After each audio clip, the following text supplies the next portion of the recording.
Welcome everybody to Seattle Central College. On behalf of the Seattle Central Student Leadership, the College Activities Board, specifically the Creative Arts Series, the Cultural Events Committee, and the Activities Committee, we're very honored to have this special event here on this campus. I'm not going to be the one introducing our featured guest, but I do want to acknowledge those that helped put this together, the students, as well as the AFT, John Martinez and the AFT Faculty Union, and Lyle from Multicultural Services. So the person who's going to introduce us is known within the circles in Seattle. He's born and raised here, but currently a wayfarer and a poet musician, Baraka Blue. Please give him a warm welcome.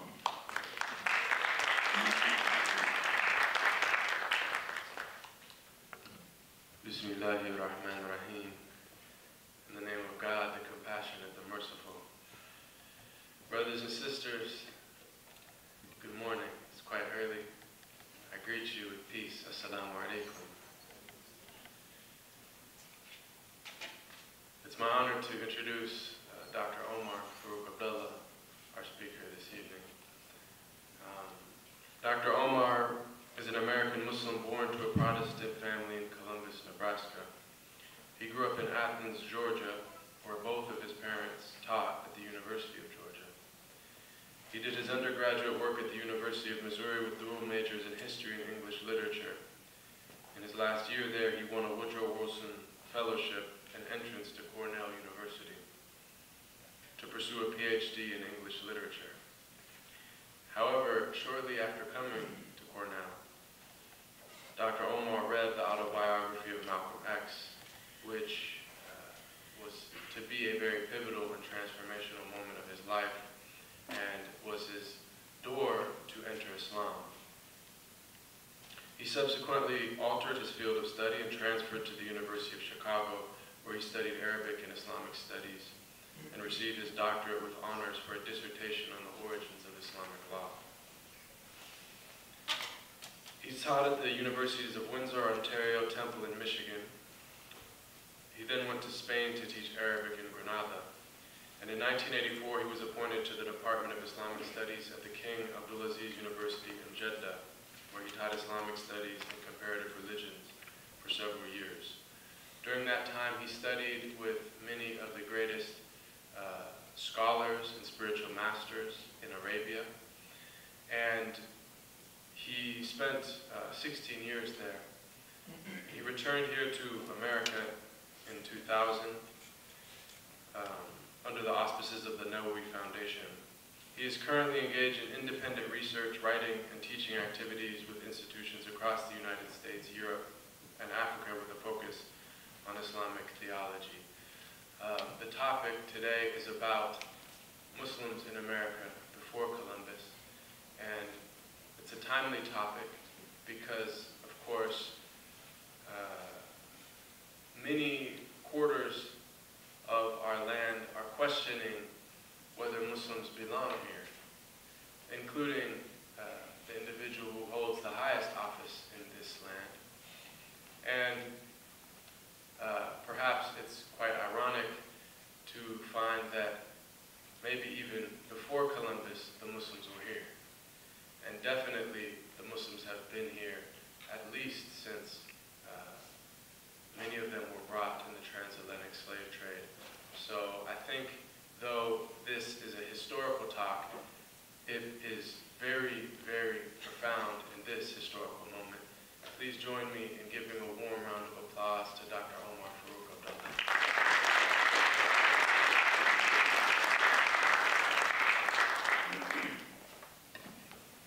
Bismillahirrahmanirrahim. In the name of God, the compassionate, the merciful. Thank you very much for coming. And thank you, Baraka Blue, for the introduction. I want to emphasize the question mark at the end of the title. So it's Muslims in Colombia, in America before Columbus. I don't want to make any assertion in this talk that they were actually here. We have evidence, and it's not all about Muslims. In fact, it doesn't even begin with them. It at some of the evidence, and in this process also we want to look at some of our paradigms and cognitive frames, the way we think about things. Because often if the cognitive frames and the paradigms are not correct, then it's impossible to see what the information means, even though to you or to others it might be as clear as it could possibly be. So let's begin with this presentation, with the first slide. And again, I have to say that I don't know if among you there are people from the First Nations of these lands, and whether they are here or not, in a topic like this, one must be very careful not to offend them, and not to presume to speak about their origins, and not to presume to give their own foundational stories a different turn, because that would not be right. And I don't want to do that. I don't want to even approach that. But we will begin with the issue of how did we get here in the first place.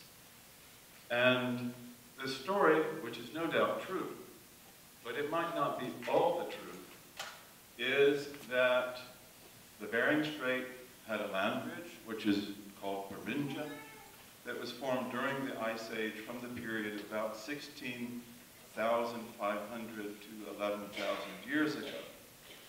And generally, when we talk about how did the First Nations come to this land, we're told that they came that way.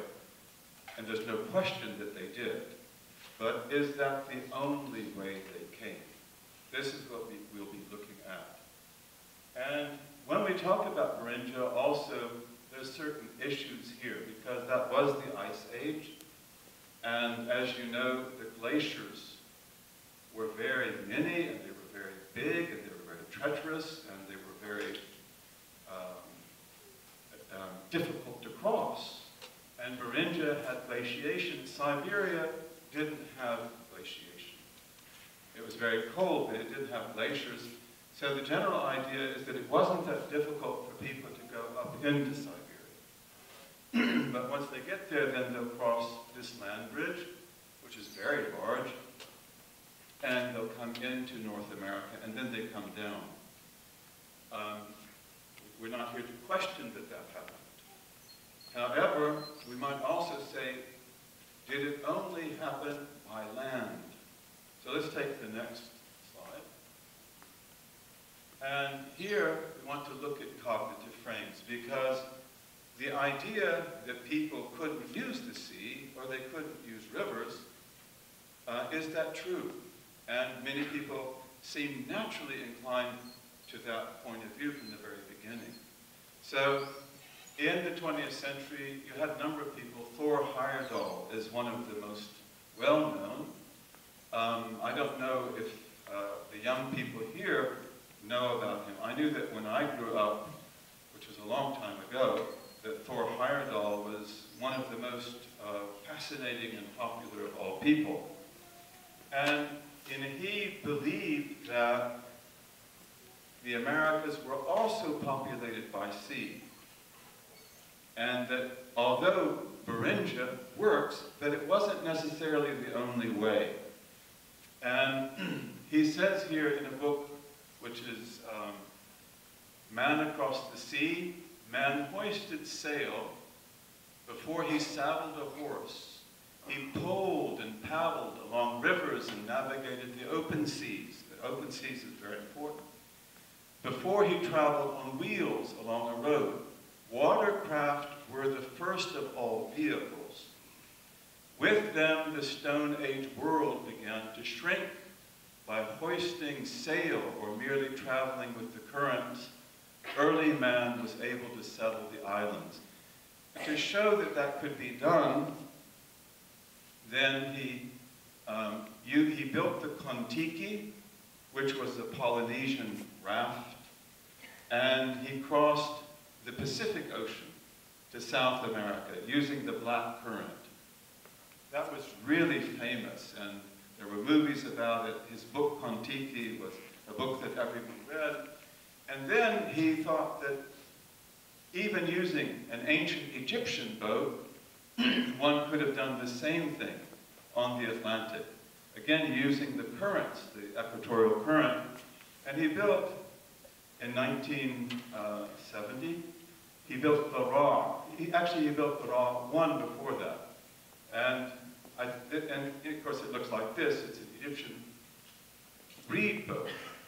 And when he built it the first time, he had it built in Central Africa, where you have people that still build reed boats. And he didn't run a rope from here to the mast and down. Although the depictions of the ancient Egyptian boats have that. And so he didn't make it across, because by the time that he almost had crossed the Atlantic, the boat had become waterlogged, and the front of the boat began to sink down, and the boat was not seaworthy. Instead of giving up, he decided, let's just make the boat exactly like the Egyptian pictures show and run the rope to the mast and to the back, and then he crossed.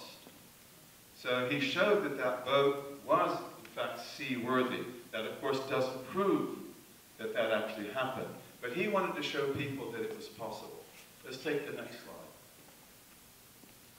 slide. So one of the most important things when we talk about this issue of pre-Columbian America and who came and how they came and when they came and whether they came is to talk about the sea. And people who know the sea, they know that one of the most important things about it are the currents. And some of these currents are like conveyor belts. They're very strong. And interestingly, the great currents will bring you to America. This is the black current. This may be the black. These are the Pacific currents. Then you have here the equatorial current that comes down the coast of Africa, goes across the Atlantic, and it comes into what we call the contact area, which is southern Mexico and the Caribbean and northern South America. They call that the contact area. Because, and this is what we'll be looking at the most.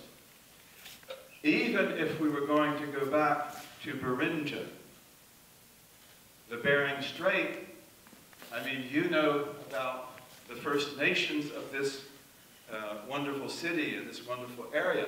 And you know, of course, that they are sea people. They are boat people.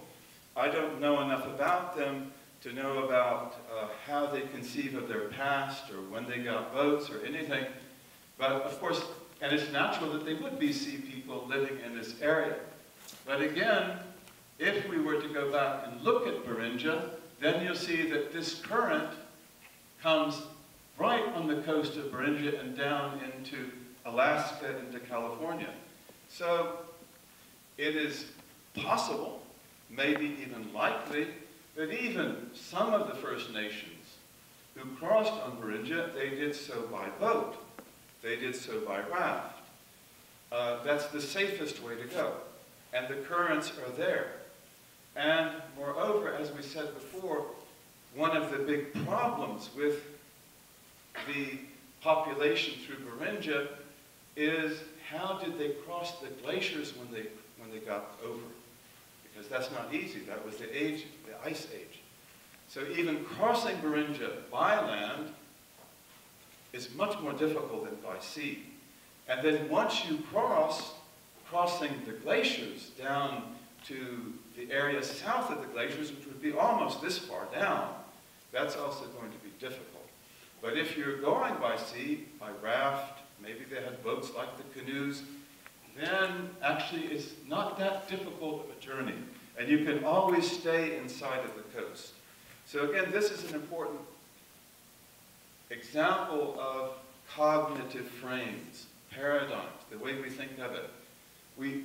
Whatever actually happened, and we hope that whatever we say happened is true, but we've got to think about the way we think.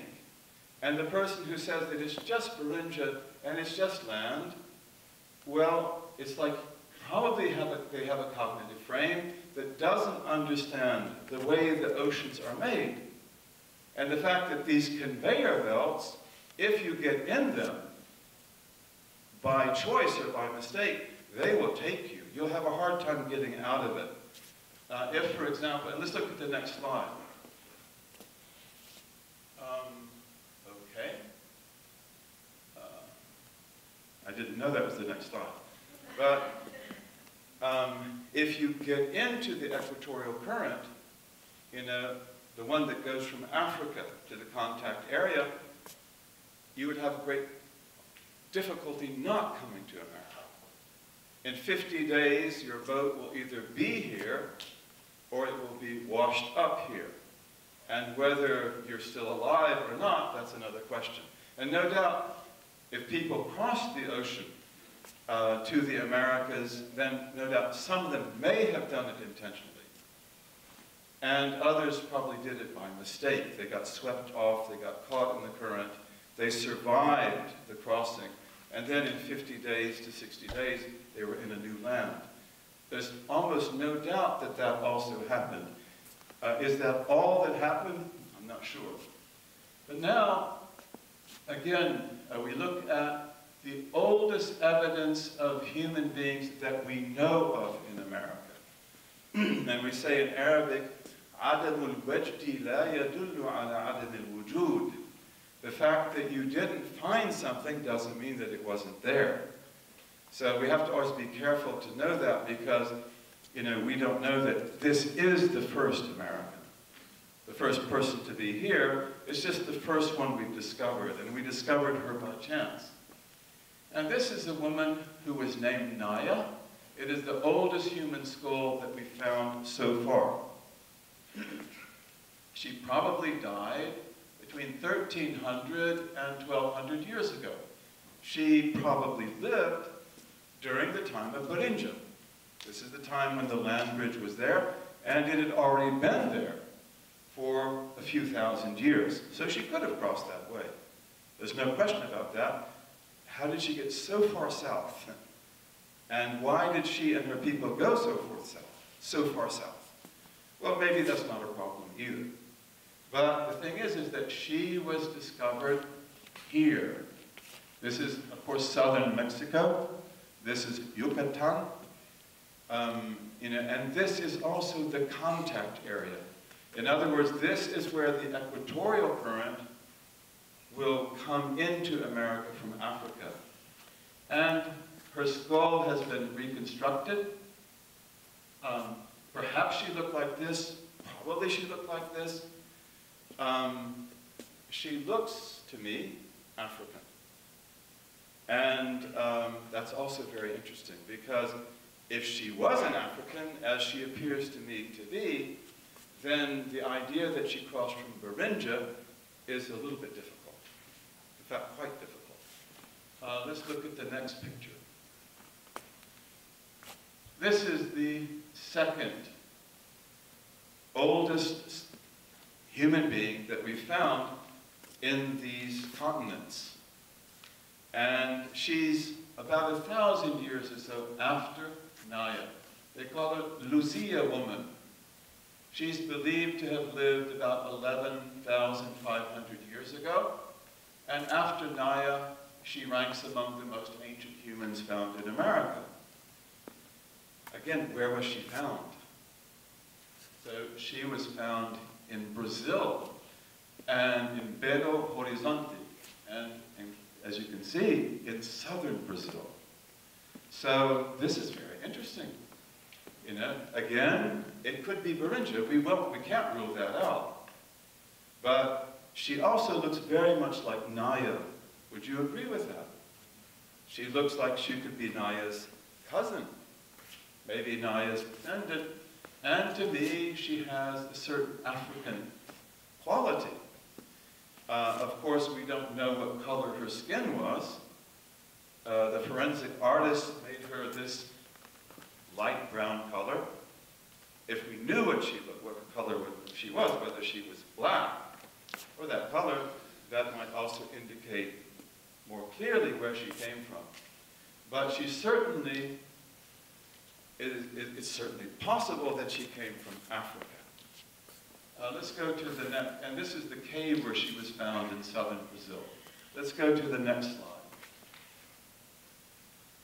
So here, I want to look at what is the oldest known civilization in America. And many of you know about these great people, the Olmecs. They flourished in the contact area. They flourished in Yucatan. Between 1500 BC, BCE before the Common Era, BC before Christ, to about 400 BC. Of course, this is a long time after Naya, and a long time after Lucia. However, one of the things that is striking is that although Naya and Lucia looked African, these do too, don't they? It's interesting that some histories, I know a history of early America in which, certain scholars from a certain European country, they write about the early history of ancient America, and they talk about the baby-faced Olmecs. And to me, it's like, you really don't want to say the African-faced Olmecs, do you? And is that a baby face? This is a warrior's face. And in fact, he even has a helmet. And in fact, that helmet is virtually identical to West African helmets, the Mandinka helmets. So here again, we're faced with a number of issues. I would say that one of the most important is the issue of cognitive frames and paradigms. That certain people, I think, simply cannot conceive, for whatever reasons, that Africans could have gotten here. And so to look at the obvious and say, but this is an African, which if he were discovered in Africa, there would be no issue with it all. But the thing is, he's discovered in southern Mexico. And so therefore, the issue of cognitive frames come in. Some people simply cannot conceive of that. And let's look at the next slide. And these were great rulers. Another Olmec. Does he look any different? Of course, he looks distinctive. This is a different individual. But he's also very clearly an African. And he's got a Mandinka helmet. Let's go to the next one. These are other Olmecs. There's about 19 of them, of these that we found, all in the same area. And you notice that each one is individually different. Each one of them must represent a different person who, I would say, existed, who was there. And is there any question in your mind that they look African? And it's amazing how difficult that is for some people to admit. Maybe that's racism, and maybe it's just cognitive frames. Maybe it's cognitive frames conjoined with racism. But to me, there's no question. And whether these are Mandinkas, for example, who are a dominant people in West Africa, or Bambara, one of the interesting things about the Mandinka is, and they're a big people in West Africa, they're also a dominant people, they have lines of kings, they were very important in West African history, but the Mandinkas say, our traditions go back 10,000 years. Of course, do we know that to be the case? I don't think that's been proven to be the case, but that's what they believe. And they know that they have traditions that go back very far in the past. And if these people were, for example, associated with them, that would be much less than 10,000 years ago. Let's look at the next slide. Now, I want to introduce to you a book I believe is worthy of careful study. Some people have given it careful study. This is a book written by Leo Wiener, who was an Austro-Hungarian Jew. He lived from those dates, died in 1939. He was a brilliant linguist. And he was at Princeton, he was at other schools. He undertook to study the languages of the Caribbean. He studied Arawak, Carib. He studied also many other languages, but in his study of Arawak and Carib, he claims to have discovered, and you can look in the book, he gives you the word lists.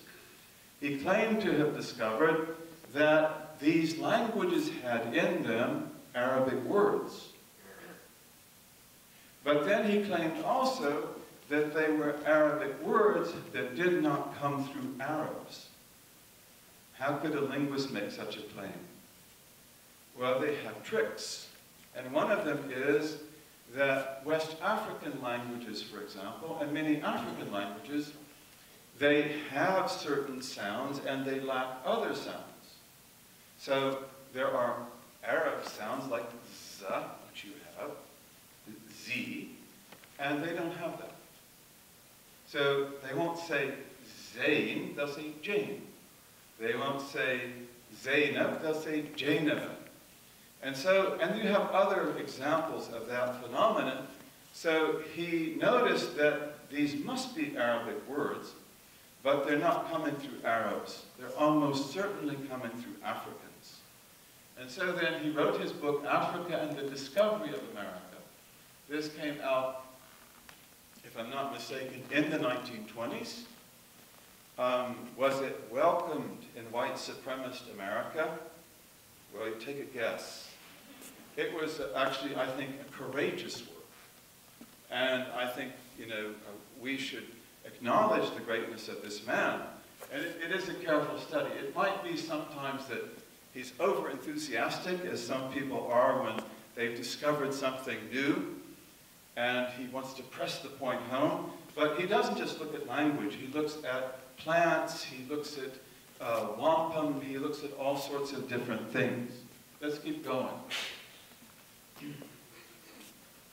Now here is a book that is to be connected with this whole study that really, to my limited knowledge, begins with Leo Wiener.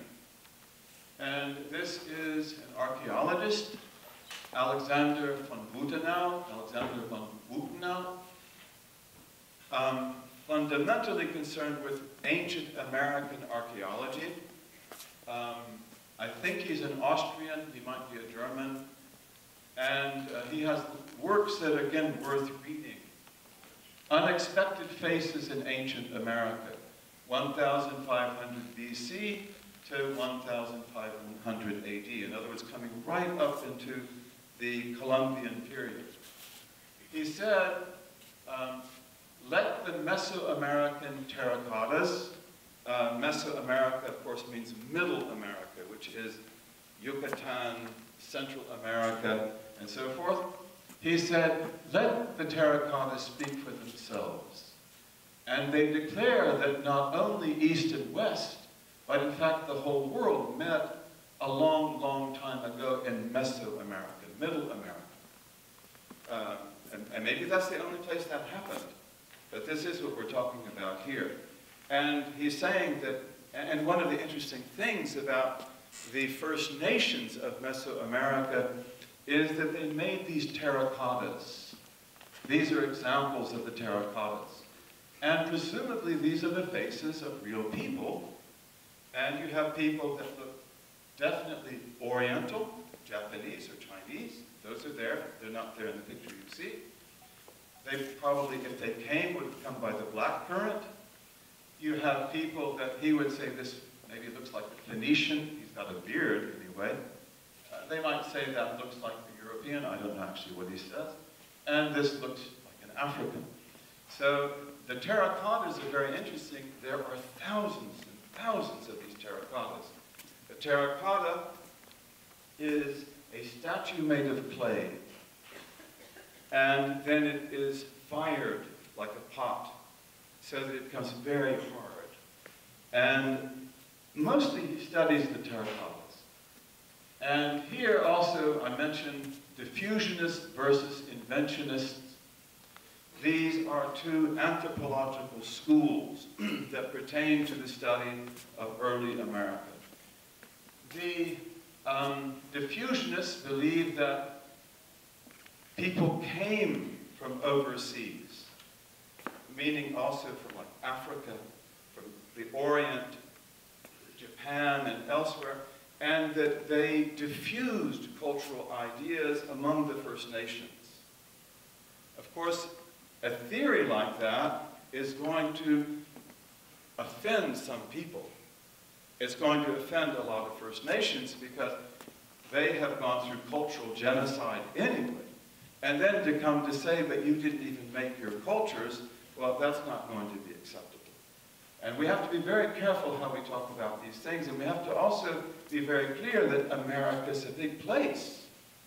And it doesn't mean that the same story and the same paradigm applies to everyone. And then you have the inventionists, and they hold the other argument. They say, no, the First Nations of these great lands, they invented their cultures. And they should be given credit for their cultures. Of course, they should be. And they had great cultures and great civilizations. But again, this is an academic argument which has political and sociological and cultural overtones. And we have to be sensitive to that. Again, does it have to be all or nothing? Does it have to be either or? Couldn't it be variations, and couldn't it be somewhere in between? Why do we have to take one position or the other? And I would say be careful of that. One scholar whom I admire very much, who is one of our contemporaries, an African-American, Dr. Sherman Jackson, he says, beware of the false universal. Beware of the false universal. These sweeping generalizations that don't allow for exceptions. And the very idea of diffusionism or inventionism, to me, it brings on the point of being a false universal. But significantly, both diffusionists and inventionists agree that people from greatly diverse ethnic groups over Eurasia and Africa, or from Eurasia and Africa, are represented in the archaeological record of ancient America. So that they don't dispute. In other words, people did come here. And that would also mean necessarily that they came by sea. Again, probably by these great currents. The inventionists would say that they came, but they didn't do it, and they should not be credited with the creation of the American cultures. And in any case, all these things would require proof, wouldn't they? They require a careful investigation and sensitivity, to the realities that people live today. Especially, as we said before, people like the great First Nations who have undergone cultural genocide of the first order. Let's go on to the next slide. So this is actually one of the big things that Leo Wiener is getting at. And here you have an artist representation of one of the great kings of history. This is Mansa Khan Musa. He was the king of the Empire of Mali. And the Empire of Mali, which had Timbuktu and what is today Mali, Senegal, the Gambia, parts of Guinea-Conakry, Guinea-Bissau, Burkina Faso, this was a big kingdom. And it was a wealthy kingdom.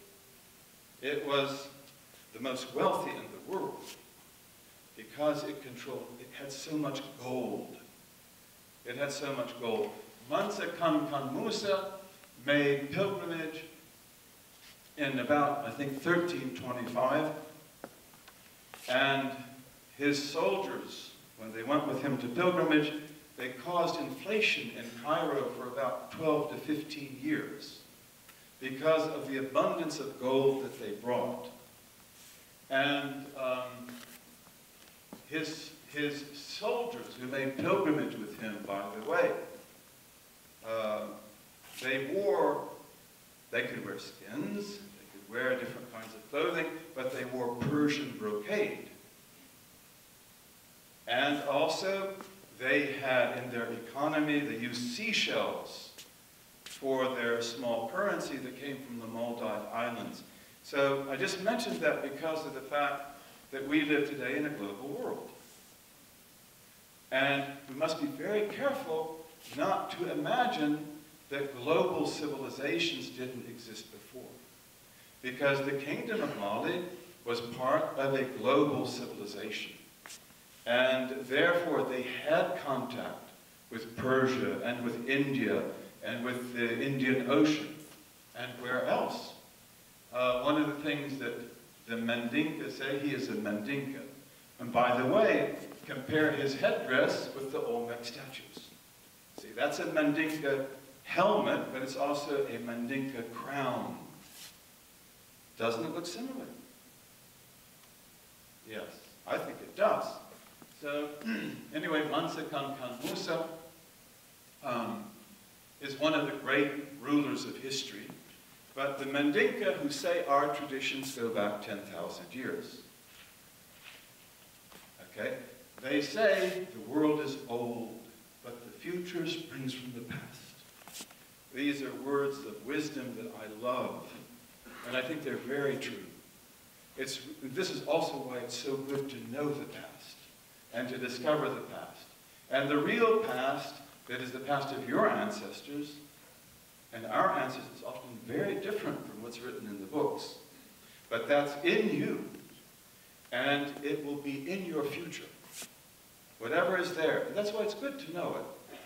You won't be so surprised by what happens. Let's go to the next slide.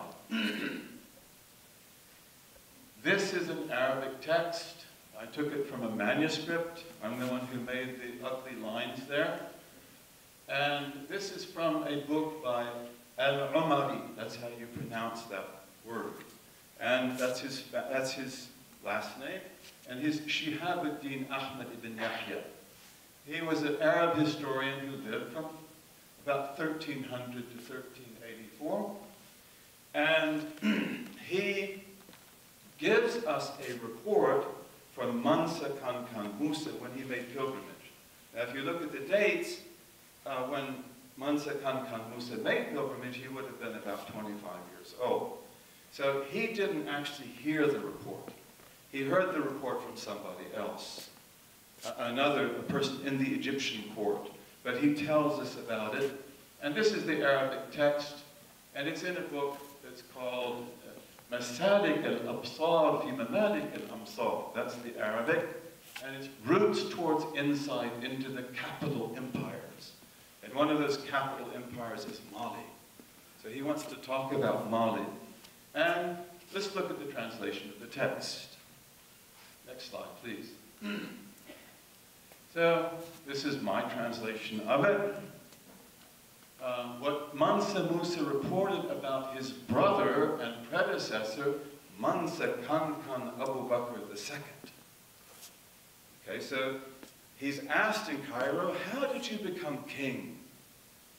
And so he says, we are a noble family, we are a royal family, who inherit rule from each other. The one who preceded me, Abu Bakr II, that's actually his brother, did not believe that it was impossible to attain the furthest limit of the Oceanic Sea, which is the Atlantic Ocean. He wanted to attain the sea's utmost limit. In other words, he wanted to cross the Atlantic. Okay, why did he want to do that? But he did. Became enamored of the idea. He fell in love with the idea. And prepared 200 ships filled with men. An equal number of them he filled with gold, so there are 400 ships. And they're probably outrigged. And what is outrigging? It's when you take one boat, especially like a canoe, or a canoe-like boat, and you attach it, usually by poles, to another one. And you've seen that, right? That's outrigging. And that kind of a boat is difficult to sink. And it may be quite ocean-worthy. So this is probably what they did. And that's something known in West Africa. And also the kingdom of Mali was a river kingdom. It's a big landed kingdom, but it uses the rivers, and it has power canoes that it uses to police the rivers, to protect the rivers, to travel. So he prepared 400 boats, probably outrigged. One of them having warriors, and the other one having provisions. So he put in those gold, water, and provisions. Some of them were filled with men. The others was gold, water, and provisions, enough to last for years. He said to the travelers on the ships, do not return until you reach the furthest limit of the sea, or your provisions and water have run out. They departed, and the period of their absence grew long. None of them returned until a long time had passed. Then a single ship of these travelers came back. We asked their captain, again that's the king talking, we asked their captain what had become of the remnants, or what reports there were of them, what happened to the other boats. He replied, no, Sultan, O king. The reference is again to, this is Abu Bakr II, his brother, that we traveled a long time until we were faced on the open sea with a water course, having a powerful pull. It sounds to me like the equatorial current, which is to the south of Senegal and the Gambia. Mine was the last of those ships. Those ships went ahead, and when they entered that place, they did not return, nor did they appear to sight, because now they're going to move quickly. They're going to get into the current, and they're going to disappear over the horizon. That's what I believe he's saying. Some people would dispute that. We did not know what had happened to them. Maybe he became frightened. It appears that he did. As for me, I returned from the place I was in and did not enter that water course. He came back. Mansa Musa narrated that Abu Bakr II expressed disapproval with him. Like, why did you do that? Mansa Musa continued to say, then that Sultan, Abu Bakr II, prepared 2,000 boats. 1,000 for himself and the men he would take with him, and 1,000 for provisions and water. Then he left me in power and set out on the Oceanic Sea, what we call the Atlantic Ocean, almost certainly the equatorial current, with those who were with him and journeyed on it. It was the last we saw of him and all those who were with him, and the kingdom became exclusively mine. Again, this has been well researched. It's also possible to do more and more, and I hope someday I'd like to be part of that. Because also in West Africa you have oral traditions. And it's very important because this is an exercise of the state. It's not just a private undertaking. Did Abu Bakr II ever come back? Well, of course, this report is in 1325. And there's no news from Africa. Maybe when he came back, they had come back. We don't know. We don't know if they returned or not. We just know that by the time that Mansa Musa goes to Cairo, they had not returned. Let's take the next slide. Again, remember the currents. And think now of the equatorial current, one of the strongest in the world, that goes from West Africa to America. It's very important, and in our own history, oh my goodness, of the 10 minutes of early America, of early colonial America, they're always crossing with that current. Columbus crosses with that current. The Portuguese and Spanish crossed with that current. But this man, Alexander Merchant, a historian of Brazil, observes regarding the equatorial Atlantic current that once cast into the mid-Atlantic, that's the equatorial current, it is almost impossible to avoid the South American coast. You're going to come dead or alive, hopefully alive. And again, these are men who are equipped for that. Next slide. So, let's look at some terracottas. These are terracottas from the contact area. And they're interesting, aren't they? He looks somewhat like an African. Very much like an African. In fact, some Africans would say he looks like a Bambara. And there were Bambaras in the kingdom of Mali. They're one of the dominant groups. Look at his hat. Muslims even in this room have hats like that. And then here is a man who, look at his helmet, a Mandinka helmet. He has also what's called a compound earring, which they often wore. And he is distinctively Mandinka. He's very black, you don't have to be told that. And he would be said to be, I was told this by Mandinkas, Donso, which means a hunter. A hunter. They look at him, oh, he's a hunter. He's a Donso. So they can even identify him. And a hunter, you know, maybe you have to be told what that means. But a hunter is not just a person who goes hunting. A hunter in that culture is a person who has a sixth sense, or he has a special sense. You know, so that he would know where the lion is, where the leopard is, what's the time to hunt, do you go by land, do you go by water, where are the dangerous snakes, where are they not, because snakes are not everywhere. So he will know that, and in that party, the Donso, the hunter, is going to be essential. Because you come into forested jungles, and the Donso will get you through them. You go through them yourself, you may make it, but many probably will die. Here's another one of the terracottas. He looks African to me. He's got also the helmet, he's also got he's got the compound earrings, and these statues, these terracottas, are believed to be of roughly the early 14th century. That would be the time when Abu Bakr made his trip. So they are strong evidence. Let's look at the next slide. Here's another one, and this man looks like a Bambara, who are the brothers of the Mandinka, wearing a turban, compound earring, tribal markings. He looks African. Next, and the same period. Next slide. So, some of the many telltale signs, we don't have time, so I won't try to elaborate, but this is wampum, which our native First Nations developed using often seashells. And they'll sew them together and they use them as money. And the important thing is that the kingdom of Mali also had something like wampum. Leo Wiener contends that you can see the wampum phenomenon it spread from the contact area. And I'm not going to say that's true, I can't. But what I'm saying is that let's just be careful and let's be objective and let's look at these things.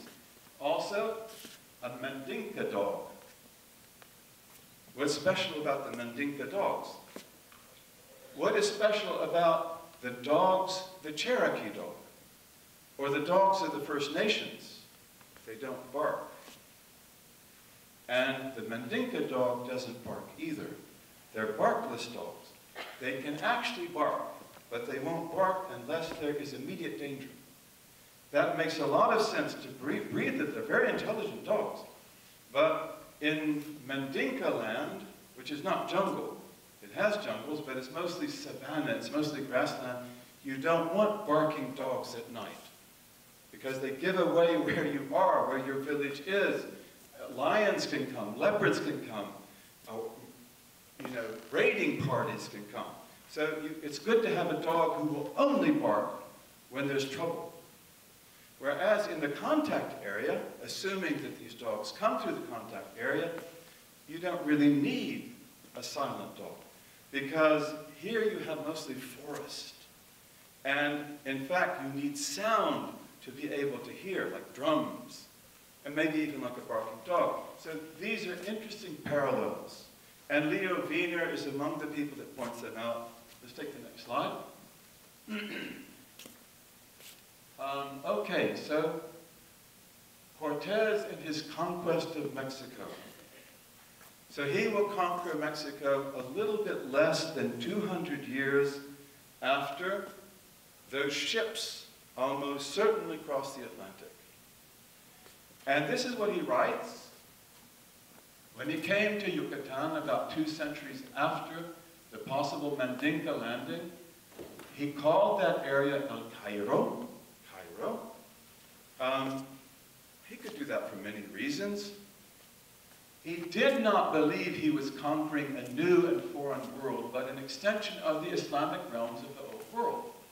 Like the Muslim cultures he had fought against in Iberia, Spain and Portugal, Al-Andalus, and North Africa. Pizarro and other conquistadores took similar views of the New World. Of course, they were completely wrong, weren't they? Well, maybe not. And historians will always say, well, these fools, they had Muslims on the brain, and they saw their shadows everywhere. It could be true. Maybe they had other motives that I don't know about, but these were intelligent men. Whether they were good men or virtuous men, that's another issue, because they will destroy whole cultures. When Cortez came into Tenochtitlan, today's Mexico City, the Aztec capital, he claimed in this great city. And by the way, the Mandinkans would have been in the pre-Aztec period. They're in the pre-Aztec period. He claimed in this great city there are many mosques, muchas mezquitas, and native temples, indigenous temples, teocalis, and many beautiful buildings. Other Spanish conquerors identified Mexican mosques, like he did, although unlike Cortez, they sometimes used the word teocalli, native temple, indigenous temple, and mosque interchangeably. Our historians know this. They've read these texts, and there are very many of them. And usually they just say that, what a mistake, what an incredible mistake.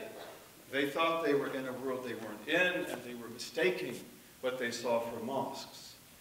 Let's take the next slide. This is Castellanos, Juan de Castellanos. He came to the Americas in 1545 and took active part in the conquests. He reported finding Andalusian-like followers of Muhammad in Venezuela, who were white-skinned, not that it makes a big difference, wore beards after the Islamic fashion. Other conquest chronicles also report the presence of Muslims in Chiapas, in southern Mexico, and in other parts of southern Mexico. This is from a book by Luisa Isabel Alvarez de Toledo, Africa versus America. I'm going to show her picture to you. I had the honor to meet this woman. She's called the Red Duchess. She had access to the archives of the Spanish Armada. And on the basis of what was there, she wrote this book. And she believed that even the Andalusians, not just the Africans, had been able to cross the Atlantic. Let's go to the next slide. This is her, the Red Duchess. And that's her book, Africa versus America, La Puerta del Paradigma. And it's an important book. Again, these things have to be studied. And those of us who are interested in this thesis, and whether it's true or false, we must be very careful to study it carefully, and not to become enthusiastic and not to exaggerate. Let's take the next one. And we got 2 minutes, my goodness. Maybe you know about this book, Gavin Menzies, 1421, the year China discovered the world. And this is about a true historical event, which are the treasure ships of the Ming Dynasty of China. And that's true. The Ming Dynasty had these treasure ships. Let's look at the next slide. This is Zheng He. He was the captain. This is another artist's depiction of Zheng He. And Zheng He is well known in the Chinese-speaking communities of much of the Chinese-speaking world. In fact, they regard him as an embodiment of good luck. I've encountered that myself in Indonesia, but among the Chinese of Indonesia. So Zheng He was a Muslim sea captain, no question about that. He was from Xi'an, which is a great city inside of China, has a beautiful mosque, and in fact, he's one of the people who built that mosque. He paid for a lot of the construction on it because he's extremely wealthy. And he was the chief admiral of the famed Ming Dynasty treasure fleets. He led the fleet in 7 voyages. And these are pictures of what their ships looked like. Let's take the next slide. Other pictures. And the thing is that you see that huge ship? They actually had ships like that. Huge ships that even had gardens in them, that raised food for them to eat. And they had lots of other ships with them. Let's keep going. Okay, let's skip this. We don't have time for that. Now, we're about to end. I think we'll make it on time. This man is a scholar who works in Germany. His name is Fuat Sezgin. He's of Turkish background. And he's a master of the history of science and cartography, Islamic manuscripts. He's written some of the most important works of the 20th century and the 21st century. Here you see a picture of him, and what's he got in front of him? These are astrolabes, and these are other tools that Muslims had for navigation, especially, but also for knowing directions and for travel even by sea. And he knows how to use them. And he also knows how Muslims made their maps. So he wrote this, the pre-Columbian discovery of the American continent by Muslim seafarers. He is a big scholar, and he doesn't say things like this lightly. Let's take the next slide. So he doesn't doubt for a moment that Zheng He came to America, because the maps of Zheng He in the Ming Dynasty, they would show that he came to the American coast and he came to other coasts as well. That's why he said 1421, the year China discovered the world. What he says, however, is Gavin Menzies, who wrote the book, he was a submarine captain. And he looked at these old maps and he could see that from a submarine periscope point of view, this is the way the world would look. So he thought that this showed they came to America, they made the maps. But Fuat Sezgin said the problem with Menzies is he doesn't know anything about the tradition of Islamic cartography, of Muslim map making, because Muslims were great map makers. And also, they had a global civilization. Mansa Khan Musa belonged to that global civilization. So he said that, you know, the maps of Zheng He, and again, I don't mean to offend any Chinese or the genius of the Chinese, but he said that the Chinese would have made their maps in essentially the same way that Muslims did. And even though you had the greatest of ships, you can't make maps in those days, even with 7 voyages, even with this incredible crew. That's what he says. I'm not able to evaluate whether that's true. So he says that Zheng He almost certainly is taking his maps from the Muslims. He was himself a Muslim. He was himself part of that tradition. And here we have a Muslim map. And this is from the Javanese Atlas. Java was Muslim at that time, of the 15th century, the 1400s. This atlas the Portuguese bought in Java before the discovery of Brazil. They, quote unquote, discovered Brazil in 1500, and this atlas is before that. And this is the Brazil coast. And not only that, you can see how the Muslims made their maps. And if you study this, you see how they use the astrolabe and these other tools that Fuat Sezgin knows to make that map. And this is, by those standards, a very accurate map. Let's look at the Brazil coast. Next slide. So here is the part of Brazil that is being depicted. And you might say that's not exact, and it's not. But according to the technology of the time, it is exact enough. And it's almost certainly a map of the coast of Brazil. There are also other maps there. The Javanese Atlas provides a copy of Muslim travel charts elaborated by Arabic Islamic navigators in the 1400s, if not before. The Portuguese discovered Brazil in 1500. The Portuguese general Alfonso de Albuquerque, that Albuquerque, New Mexico is named after, sent this map in the atlas, to King Manuel of Portugal. He said, "The Javanese Atlas seems to me the most beautiful thing I have ever seen. Your Majesty will be delighted to see it." So again, this is important evidence. Does it close the case? No, it doesn't. But it does open the case. Let's take the next slide.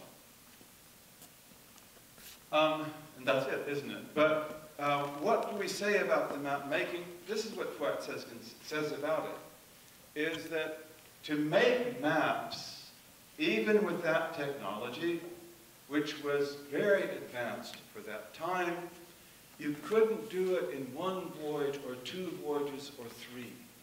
It took actually generations. And I'm not able to say much about that. I just have to accept it or leave it or do more research. But what he means is that the fact that the Javanese had this atlas, and Muslims had other atlases like that, it must indicate that they were crossing the Atlantic for a long time. And why would they do that? Why would, for example, the Olmecs be there? I have a guess, and I may be totally wrong, but I would say gold. Because the Americas are extremely rich in gold. And the areas they were going to, or that they were in, were very rich in gold. And when we look at the Kingdom of Mali, for example, it had so much gold, it's almost unbelievable. And some scholars of the Kingdom of Mali have said West Africa could not produce that much. Maybe, maybe not. And we could talk about that. This is another story there.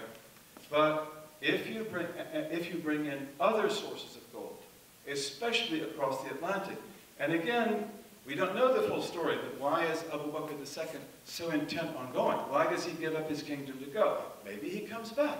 But comes back with what? I would say, I would expect gold. So this is probably the motivation, and that's also important. Today, of course, you can go online. You can go to the bookstore.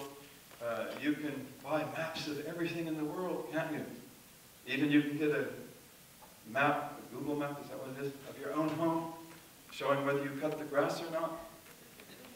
In the ancient world, maps are top secret.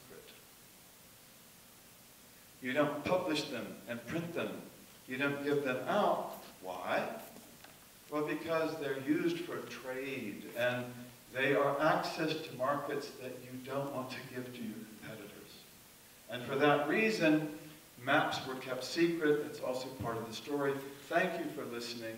And let's open up the floor, if we have time, for questions.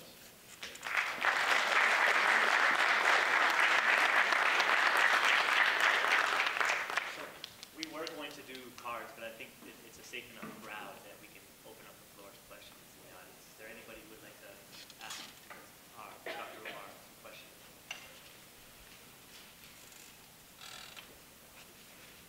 Yes. So I have a question about, if I wanted to dig into my own research, which book would you recommend starting with?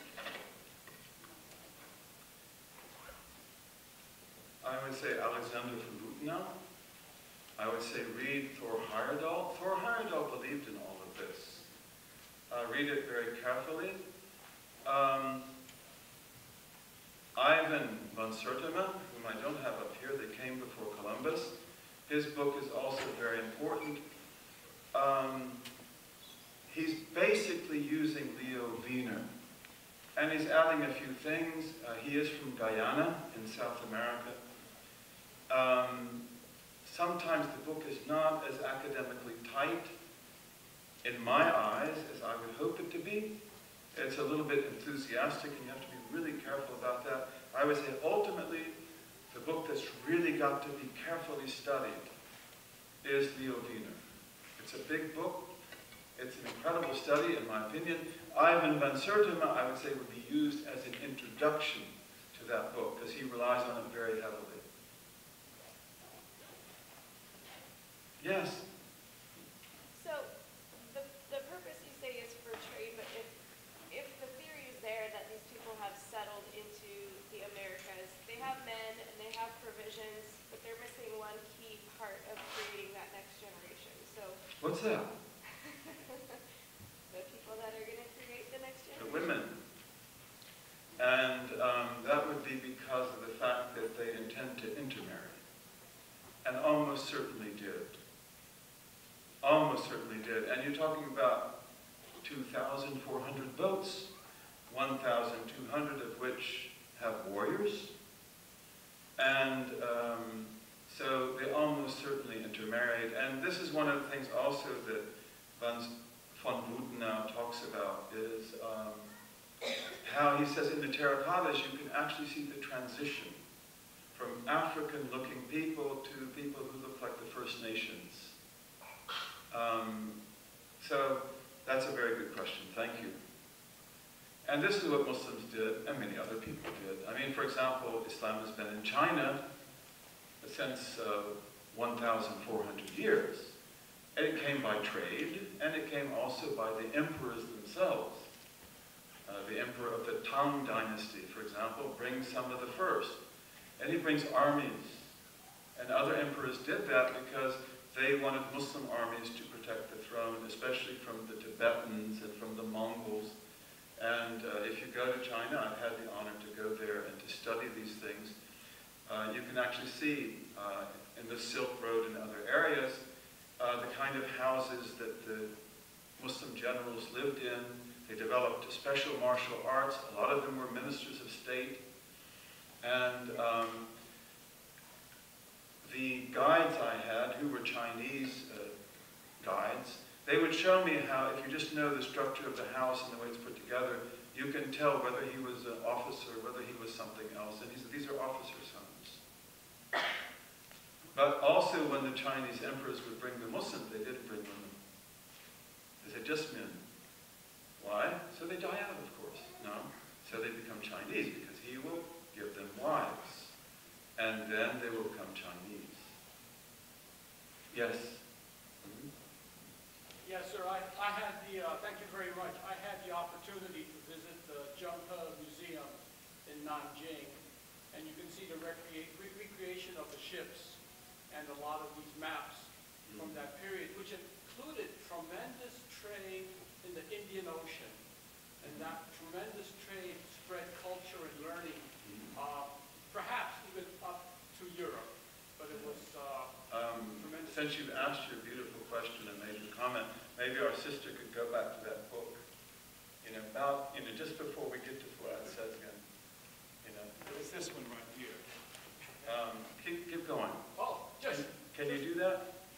Yeah, I want this slide. Yes, go But ahead. I really appreciate the title for your talk, Muslims in pre-Columbian America. Question mark. Question mark. Okay. Actually, but it's looking very interesting, and actually And- it's more than Muslim. It's Yeah, the and world. I do believe in the Mandinka crossing. I have no doubt about that. And I wish that someday I might be able to contribute to that research on it. I'm able to go to the Gambia. I love the Gambia. Of course, the Kingdom of Mali is much bigger than that. I just wish that someday I might be able to tap into the oral traditions and to discover things. In any case, what our brother has said about the great treasure fleets, and they went all over the world, I'd like to bring to your attention now the book that I didn't talk about because we were out of time.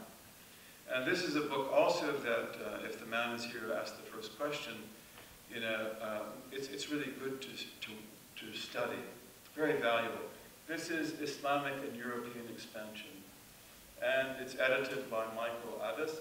And there's an article in it that is really, to me, pivotal. And and that is Janet Abdul-Aziz. She's an American of Arab Christian background. And she writes, "The world system in the 13th century, dead end or precursor." This is a great historian. I admire her very much. And here she's talking about that world that our brother referred to, which is this incredible economic boom of the 1200s, 1300s, into the 1400s. Of course, this is like 1421 that the book is focusing on. And she'll show you that during this time, an incredible economic system was developed, probably like one the world had never seen before. And this was based in China.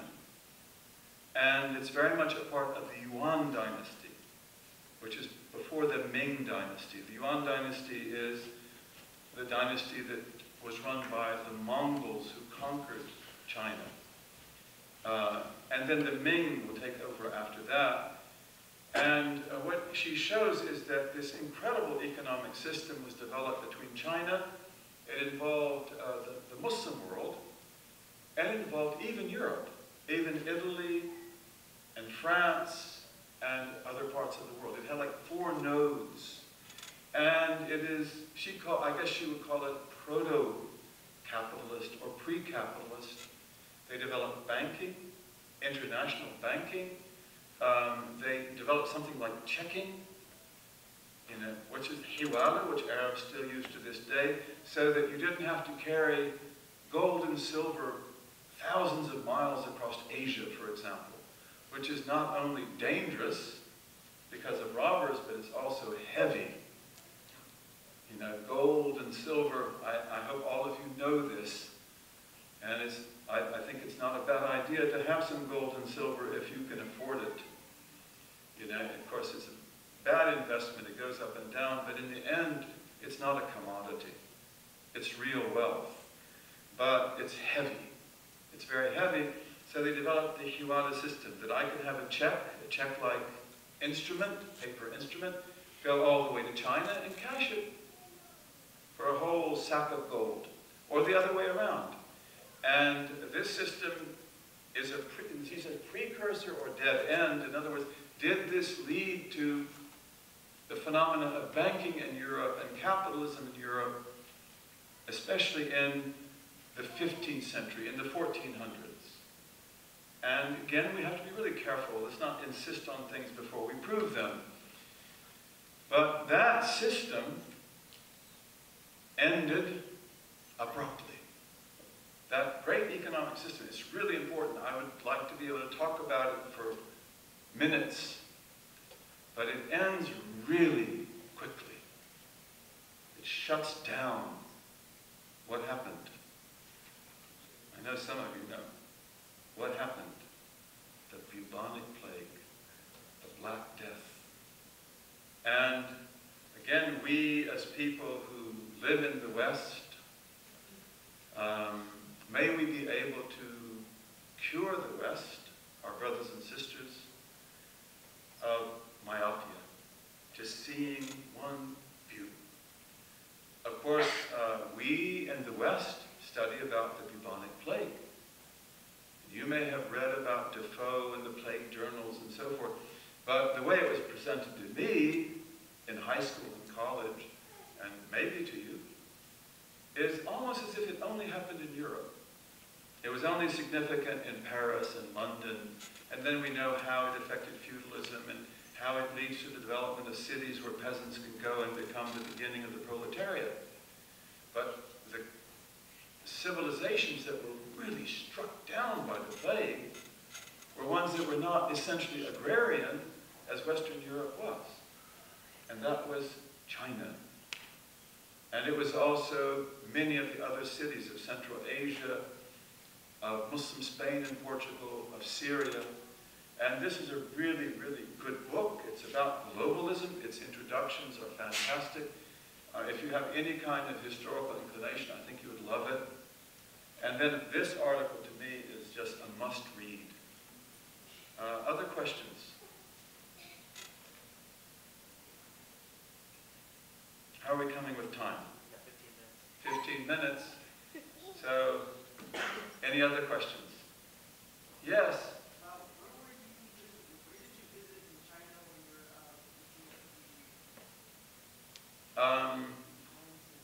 Okay, I've had the honor to go to China twice.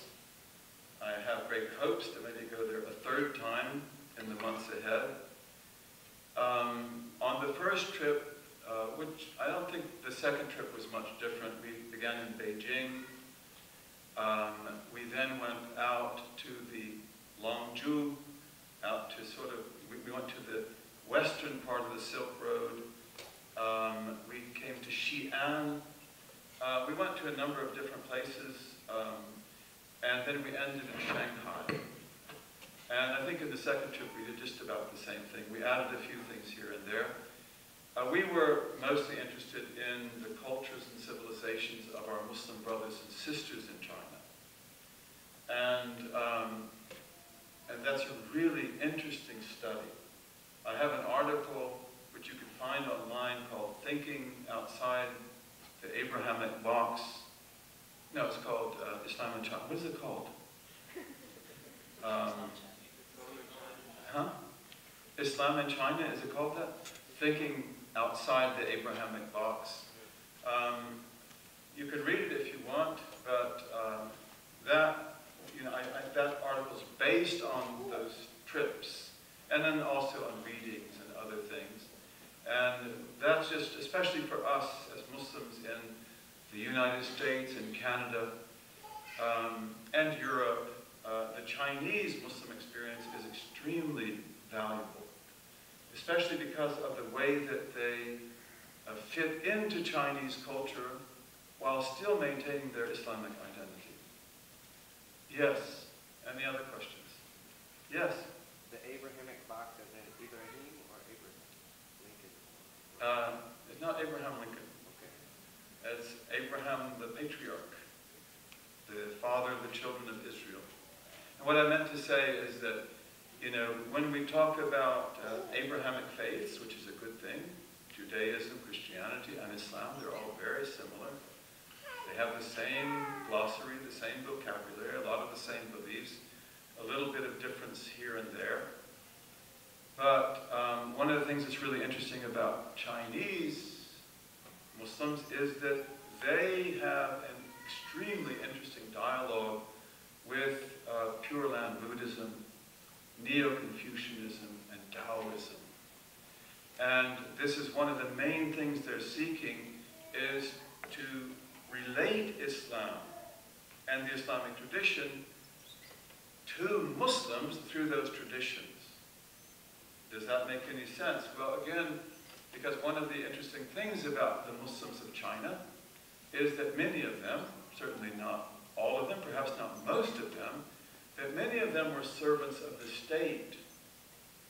They were generals, they were soldiers, they were ministers of finance. When Marco Polo went to China, the minister of finance was a famous Chinese Muslim, Zheng He. And I don't pronounce it correctly, forgive me. But he also is very famous in China. And these people were trained in the Chinese classics. So they read Confucius, they read Lao Tzu, they read I Ching, the Book of Changes. And therefore, for them to understand their own Islamic religion in Arabic and Persian, by the way, because for the Chinese Muslims, Persian is a sacred language. I could explain to you why. That has to do with Genghis Khan. He brought lots of Persian-speaking Muslims to China. So a lot of them were speaking Persian. And Persian is one of the religious languages of Islam. But for the Chinese Muslims, and this I didn't notice it. When I first went to China, I didn't see why these Chinese Muslims were so infatuated with Persian. And then I learned that story later on. But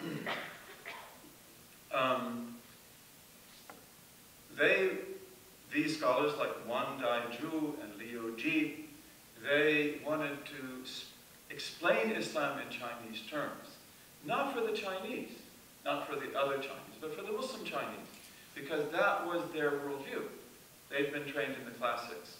And so Therefore, their book enables the Chinese Muslim to relate to what's there in the Arabic and Persian sources.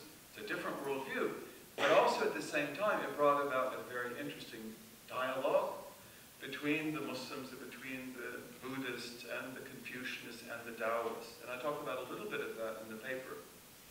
And also in this process, if not before, they will also rename the Islamic religion. So if you say Islam in Chinese, it comes out something like Yisilan. And then you'd have to take the ideograms and find the ones that produce that. And that might look funny because they don't have anything to do with Islam.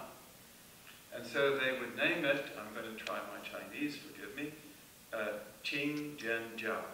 They call it the religion of Qing, of the pure, and Jian of the real. I mean, like, that excites me just to hear it. You see, and then also it shows that, and this is what they want to show, is that this religion must not be regarded as alien. It's not alien to China. And those of you who are Chinese, who know about China, you know that if you did have an alien religion in China, then it might not ever really fit in. It might not really be very popular. And so they didn't want to be seen as alien. And it's to me, an extremely interesting phenomenon. Yes? Can you speak a little bit about like the challenges and opportunities that your work has come up against in the current political contemporary climate? I say the biggest challenge that my work comes up against is my own laziness.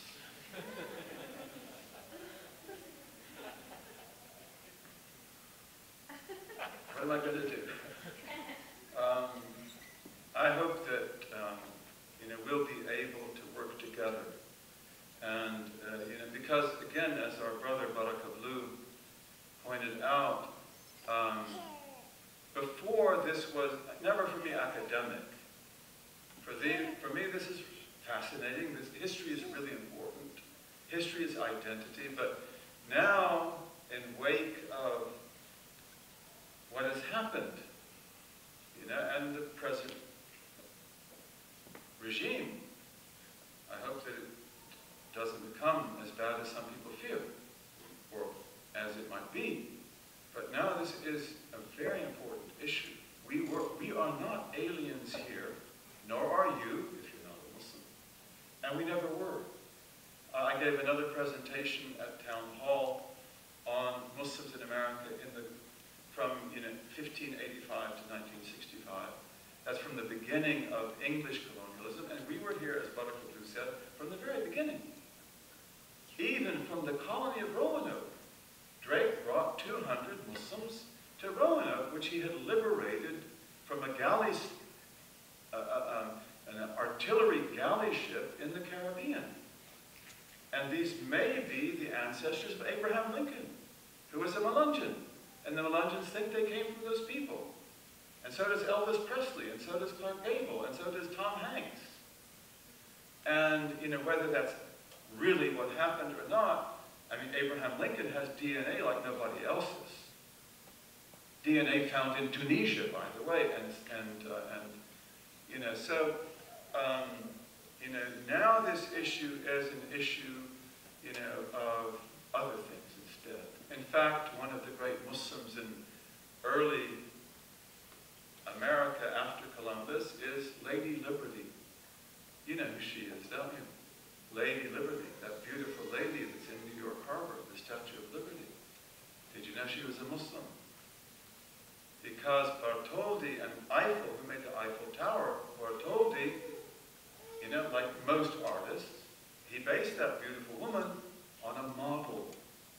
And who was that model? She was an Egyptian peasant woman with, God forbid, hijab. Of course, he put a crown on her. Why did he do that? Well, he was fascinated with Egypt. He was fascinated with the pharaonic civilization. And not only that, but the French at that time wanted to make the statue as a gift for Egypt. So that's also part of it. But then, because of the way that things worked out, they gave it as a gift to the United States. Lady Liberty, in commemoration of French-American cooperation in the Revolutionary War. But Lady Liberty, you're looking at an Egyptian woman, an Egyptian Muslim woman. And today, isn't that kind of symbolic? That's our liberty. And you can read about this in Smithsonian. Smithsonian came out with an article about that, and no doubt they've known this for a while, but I think they also knew that, like, this is a good story to tell right now. That even your Statue of Liberty, you know, represents a Muslim woman whom you might not even let into the country today. And may we let liberty through the door. One more question. Yes, this lady. Yes. Oh, thank you. I just want to go back to the Olmec and that DNA. You just mentioned DNA. So is there DNA work being done in Central America and South America that might substantiate the things that, you know, as physical evidence of? If you want to look into that, where you might begin would be they came before Columbus by Ivan van Sertima. Because if my recollection is not correct, I know he talks about you know, genetics, and he talks about also skeletal evidence, and I think he talks about DNA, but please go there and look at that. And thank you for this fabulous. Thank you for your compliment. And yes.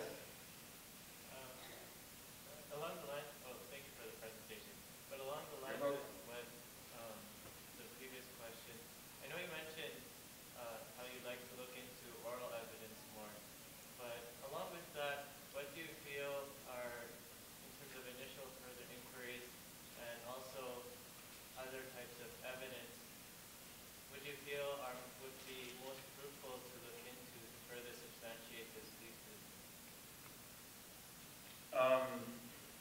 The question is that I talked about oral evidence. That would mean to go to the West African traditions and to listen to the tales of the griots. The griots, as some of you will know, are African history singers. They're the ones who say the world is old, but the future springs from the past. They say, we know the 7 gates of Mali. And like a lot of poets, they exaggerate. But as I'm told, in West Africa, they don't lie. They do exaggerate. And they usually tell you the bad news, that, you know, Sunni Ali was a great ruler, but he killed his brother. Okay, so they don't usually change the story. And again, as Gambians have told me themselves, that this event was a massive state event. It's not like Christopher Columbus, God bless him, you know, who's really got a private undertaking that he's raising money for. He's got 3 ships. And now this is not a private undertaking. It would have involved the entire leadership of the Kingdom of Mali, the tribal leaders, and they would have consulted also, this is what I was told, they would have consulted traditional seers and donsos, hunters, and they would have consulted also sheikhs, spiritual sheikhs. Like, what is your view? Can you pray for this? Can you do what we call istikhara, which is the special prayer to get the right decision? So this was carefully studied. This was carefully planned. The boats were also carefully made. And, you know, so the oral tradition, therefore, is important if we can tap into it. And in fact, Ivan van Sertima does try to do that to some extent. But also there are issues like plants. For example, where did tomatoes come from? Of course, they come from America. You have varieties of tomatoes. These are native to America. But then again, are they? Because there's one tomato you don't have in America, that, to my knowledge, and that's the bitter tomato. You know, which is the preferred Gambian Senegalese food. You always have a bitter tomato there. And they are essential to the diet and the cuisine of West Africa. And I don't think bitter tomatoes or even in America. I'm probably totally wrong. And I don't have the kind of training that would enable me to check this stuff out. But this is one of the issues that is raised by Biovino. Tobacco. Tobacco is American, right? But Biovino would say maybe not. And even, this is one of the claims that is made in his book and in Ivan Ben Serdema, that there are old First Nation pipes for tobacco that have elephants on them. So you have tobacco, you have plants, rice, and there are issues about American rice. And I don't think we're talking about wild rice here. But, American rice is a combination of certain varieties, and as I recall, from several years ago, that rice almost certainly comes out of West Africa. My own belief is that Senegambia, that region of the Gambia River, one of the most beautiful, incredible rivers in the world, and then the Senegalese rivers, I believe that this is where rice cultivation began. And that's really mostly a guess, but it's not an uneducated guess. And they have all kinds of native varieties of rice, and they have been farming rice for, I would say, millennia. Cotton, where does it come from? So you have a lot of issues where you have different types of plants, different types of food that we associate with America.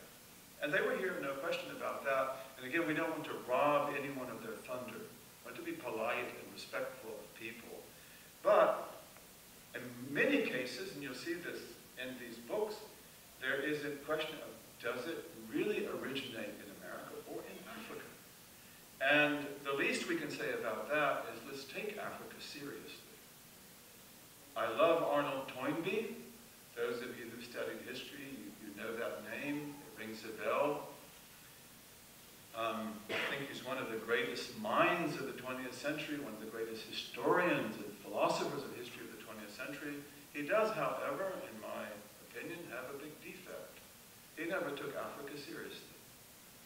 He looked at, indigenous civilizations in the Americas, the Incas, the Aztecs, and others, but he doesn't really take Africa seriously, and we must take Africa seriously. And especially these civilizations of Senegambia, I believe that they have amazing roots that go back millennia, and other parts of Africa could claim the same thing. May we be open-minded.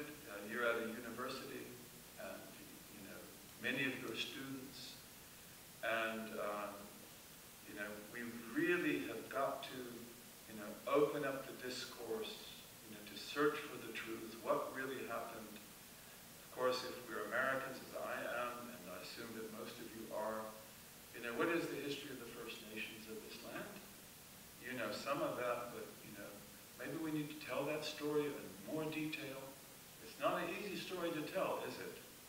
But that needs to be told. And not because of bitterness or anything like that, but who were they? What did they do? And again, here, their oral traditions are very important.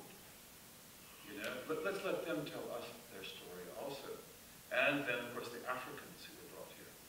And this is another thing, too, that if you look at some books I don't have up here, Sylviane Diouf, Servants of Allah, which is about African slaves being brought over, captive Africans being brought over through the transatlantic slave trade.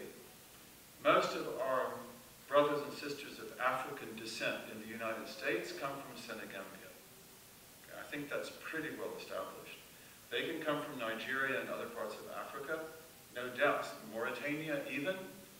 But Senegambia, what is today the Gambia and Senegal, this is a core area. And even Joel Chandler Harris, Uncle Remus, and others, they talk about the Harriet Beecher Stowe. But Joel Chandler Harris, he has two books on Aaron. Aaron in the Wild Woods, and another one's Aaron, and I don't remember. But Aaron is this fictional character that he tells us about, who is, from my reading, Mauritanian. But he does indicate how Aaron ended up as a slave. And then he also tells us in one of those books that most of the Africans came from Senegambia. He uses that word. But all these things need to be studied really carefully and let the whole world speak. And beware of cognitive frames. You've got to set them right. And Aristotle says, and I presume we need to end, Aristotle, also who needs to be taken seriously, in my opinion. A lot of times I say Aristotelian this, Aristotelian that, as if it's nothing. No, he was a great thinker. And he should be taken seriously also. But Aristotle says that if you make a mistake at the beginning, which is, for him, the level of first principles, how do we think? The basic cognitive frames. Then you have a disaster in the details.